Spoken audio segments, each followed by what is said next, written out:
ആദില ഒരു തുടക്കം ഇട്ട് കൊടുത്തു. ഒരു പേഴ്സണൽ കാര്യം ചോദിച്ചോട്ടെ ചേച്ചി എന്ന് പറഞ്ഞിട്ട് നമ്മുടെ രേണു സുധിയോട് ചോദിച്ചു എന്താണ്. അപ്പൊ പറഞ്ഞു ഓ ചോദിച്ചോ എന്ന് പറഞ്ഞു. അപ്പം എന്താണ് കാര്യമൊന്നും പെട്ടെന്ന് മനസ്സിലായില്ല. അപ്പൊ ചോദിച്ചു അന്ന് വീട് ചോരുന്നെന്ന് പറഞ്ഞത് ചേച്ചി എന്തിനാണ് അങ്ങനെ പബ്ലിക്കിന്റെ മുന്നിൽ വന്ന് വീട് ചോരുന്നോന്ന് ചോദിച്ചപ്പോ ചോരുന്നെന്ന് പറഞ്ഞത് എന്ന് ചോദിച്ചു. അപ്പൊ പറഞ്ഞു എന്നോട് ചോദിച്ചു, ഞാൻ പറഞ്ഞു, അതിൽ എനിക്ക് ഒരു തെറ്റും തോന്നുന്നില്ല, അത് ശരി തന്നെയാണ്, എന്നോട് ചോദിച്ചു. അപ്പോഴത്തേക്ക് പിന്നെ നമ്മുടെ അനുമോള് തൊട്ടടുത്തിരിപ്പോഴാണ്. അനുമോൾ ഉടനെ ചോദിച്ചു അത് ചേച്ചിയോട് അവരറിഞ്ഞത് എങ്ങനെയാണ്, വീട് ചോരുന്നു എന്ന് അവരെങ്ങനെയാണ് അറിഞ്ഞത്? അതെനിക്കറിയത്തില്ല, അവിടെ വന്നപ്പോൾ അവർ കണ്ടിട്ടുണ്ടാവും. അപ്പൊ ഉടനെ ചോദിച്ചു അപ്പൊ പിന്നെ ചേച്ചി അവർ ചോദിച്ചപ്പോൾ ചേച്ചിക്ക് ഇങ്ങനെ ഒന്നും പറയാതിരുന്നൂടെ? അത് ഞാൻ അറിയില്ല, എന്താണെന്ന് അറിയില്ല, ഓക്കെ എന്ന് പറഞ്ഞാൽ മതിയായിരുന്നല്ലോ. അപ്പൊ ചോരുന്നു എന്ന് എന്തിനാണ് ചേച്ചി പറഞ്ഞത്? അങ്ങനെ പറയാൻ പാടില്ലായിരുന്നല്ലോ, അപ്പൊ അങ്ങനെ പറഞ്ഞത് മോശമില്ല, അവരോട് നേരിട്ട് പറഞ്ഞാൽ പോരായിരുന്നോ എന്നാലും മോള് ചോദിച്ചു. അതെന്റെ ഇഷ്ടമാണ്, അതിന് എനിക്ക് ഒരു തെറ്റും തോന്നില്ല എന്നൊക്കെ പറഞ്ഞു. എന്റെ ദൈവമേ, ഇല്ല എന്തോ പറയുന്ന അഹങ്കാരത്തിന് ആ പഴയ അഹങ്കാരത്തിന് കയ്യും കാലും വെച്ച ആളിന്റെ രൂപം ഇങ്ങനെ പ്രത്യക്ഷപ്പെട്ടു. എനിക്ക് ഒരു കുറ്റമൊന്നുമില്ല, എന്റെ വീടാണ്, ഞാനും എന്റെ മക്കളും താമസിക്കുന്ന വീട് ചോർച്ചയുണ്ടെങ്കിൽ ഞാൻ പറയും, അതിനകത്ത് എനിക്ക് ഒരു കുറ്റബോധം തോന്നില്ല.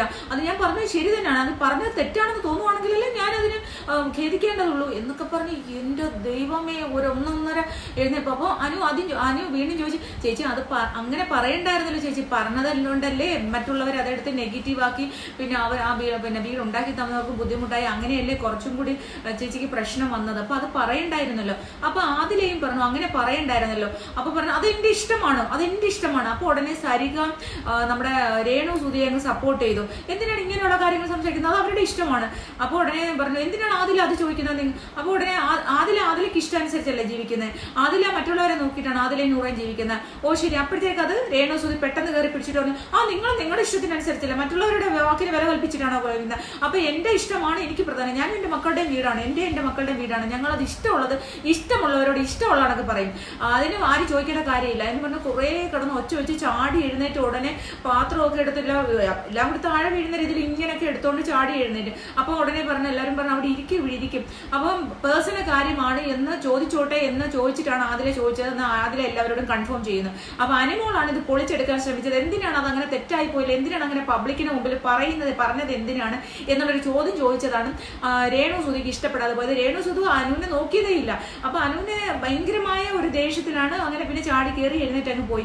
അതാണ് എന്തായാലും അനു മാക്സിമം പൊളിച്ചെടുക്കാൻ ശ്രമിച്ച് അനു അങ്ങ് പതുക്കെ എഴുന്നേറ്റ് പോയി.